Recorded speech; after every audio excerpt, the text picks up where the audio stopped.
بسم اللہ الرحمن الرحیم۔ بہت ہی پرانے وقتوں کی بات ہے۔ ایک عرب ریاست میں ایک مغرور بادشاہ حکومت کیا کرتا تھا۔ ویسے تو وہ نظم و ضبط قائم رکھنے میں ماہر تھا اور دوسری ریاستوں میں اس کی دانش مندی کی مثالیں دی جاتی تھیں، لیکن اس میں ایک خرابی تھی جس کے سبب اس کی ساری اچھائی ماند پڑ جاتی۔ وہ خرابی یہ تھی کہ وہ بادشاہ دنیا پرست تھا۔ آخرت کی اسے کوئی فکر نہ تھی۔ اس کا ہر عمل دنیا میں اپنا رعب قائم رکھنے اور دنیا والوں سے تعریفیں بٹورنے کے لیے ہوتا تھا، پھر چاہے اس عمل سے کسی کا دل دکھے یا نقصان ہی کیوں نہ ہو۔ ویسے تو دنیا میں ایسے لوگوں کی آج بھی کوئی کمی نہیں جو دنیا کو ہی اپنا سب کچھ مان کر بیٹھے ہیں، جن کے لیے قیامت، آخرت اور موت اور قبر کا اندھیرا صرف افسانوی کہانیاں ہیں اور انہیں ان سے کوئی عبرت حاصل نہیں ہوتی۔ بس ایسے ہی کچھ بادشاہ سلامت بھی تھے، لیکن ان کی خصلت پر زیادہ افسوس اس لیے ہوتا ہے کہ وہ ایک عظیم ریاست کے بادشاہ تھے اور ان کو خدا ترس اور رحم دل ہونا چاہیے تھا، لیکن معاملہ اس کے برعکس تھا۔ اس کے ساتھ ساتھ وہ بادشاہ خدا کے حقوق سے بالکل غافل تھا، نہ نماز پڑھتا، نہ قرآن، اور نہ ہی دل میں خدا کا خوف تھا۔ اس بات کا علم اس ریاست کے علماء کو بھی تھا، جو کہ اکثر اس کو دین کی تبلیغ دینے آ جایا کرتے، لیکن اب تو بادشاہ نے ان کا دربار میں آنا بالکل بند کر دیا، یہ کہہ کر کہ بادشاہ ریاستی امور میں بہت مصروف رہتے ہیں اور گفتگو کے لیے ان کے پاس وقت نہیں ہوتا۔ بادشاہ کا معمول تھا کہ وہ اکثر لوگوں سے ان کی ذہانت جانچنے کے لیے مشکل ترین سوال اور پہلیاں پوچھتا یا ان سے گہرے موضوعات پر ان کی رائے مانگتا، یہ دیکھنے کے لیے کہ یہ شخص کتنا ذہین ہے اور اس دنیا میں اس کا گزارا کیسے ہوگا۔ بعض اوقات تو وہ لوگوں کو مشکل ذمہ داریاں سونپ کر انہیں آزماتا کہ دیکھوں کہ یہ کیسے آزمائش سے بری ہوتا ہے، پھر چاہے وہ اس کا وزیر ہو، کوئی درباری یا عام رعایا میں سے کوئی شخص۔ اب جب کوئی ان کی آزمائش میں ہار جاتا تو یا تو اسے قتل کروا دیتا اور یا پھر سخت سزائیں دیتا۔ ایک دن بادشاہ نے اپنے سب سے خاص وزیر کو امتحان میں ڈال دیا، یہ دیکھنے کے لیے کہ وہ کیسے اس میں کامیاب ہوگا۔ ہوا کچھ یوں کہ بھرے دربار میں بادشاہ نے وزیر کو مخاطب کیا اور اسے اپنے غلے میں سے ایک اعلیٰ نسل کی گائے 10 دن کے لیے پالنے کے لیے اس کے حوالے کر دی، لیکن شرط یہ رکھی کہ ان 10 دنوں میں وہ وزیر گائے کا خوب خیال رکھے گا اور امانت میں ذرا بھر بھی خیانت نہیں ہونی چاہیے۔ جیسی گائے وزیر کو دی جا رہی ہے ٹھیک اسی حالت میں گائے واپس ہوگی۔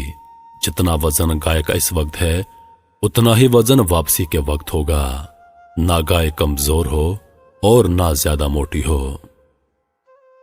اب یہاں سے وزیر کے لیے مشکل ہو گئی، کیونکہ یہ کیسے ممکن تھا کہ وزیر گائے کا خوب اچھی طرح خیال بھی رکھے، اسے کھائے پھلائے بھی اور اس کی صحت اچھی بھی نہ ہو اور خراب بھی نہ ہو۔ خیر، اس وقت وزیر نے جان کی امان چاہتے ہوئے بادشاہ کے دربار سے رخصت چاہی۔ بادشاہ نے اسے 10 دن کے لیے چھٹی دے دی کہ وہ گائے کا خوب خیال رکھے، لیکن وزیر کے تو فکر کے مارے اوسان خطا تھے کہ آخر وہ کرے تو کیا کرے۔ دن رات اس کو یہی فکر کھائے جا رہی تھی۔ وہ وزیر رات بھر روتا رہتا اور اللہ سے مدد کی دعائیں کرتا۔ اسی طرح 2 دن گزر گئے۔ تیسرے دن وہ گائے کے لیے چارہ خریدنے کے غرض سے بازار کی طرف نکلا۔ چارے والی دکان پر کچھ لوگ بیٹھے تھے۔ دکاندار نے وزیر سے سوال کیا، وزیر صاحب، ویسے تو آپ بادشاہ کے خاص وزیر ہیں، لیکن یہ دن میں 2 بار چارہ خریدنے کا معاملہ کیا ہے اور آپ کچھ پریشان بھی دکھائی دیتے ہیں۔ وزیر نے سوچا کیوں نہ ان سے اپنا مسئلہ بیان کیا جائے، شاید ان کے پاس کوئی تدبیر ہو۔ وزیر نے بتایا کہ بادشاہ نے اپنے غلے میں سے مجھے ایک اعلیٰ نسل کی گائے کی 10 دن کے لیے دیکھ بھال کی ذمہ داری سونپی ہے۔ دکاندار بولا، تو حضرت اس میں فکر کی کیا بات ہے؟ آپ ہی عمدہ قسم کا چارہ اسے کھلائیں گے تو 10 دن میں اس کی صحت بہت اچھی ہو جائے گی، بس آپ پریشان نہ ہوں۔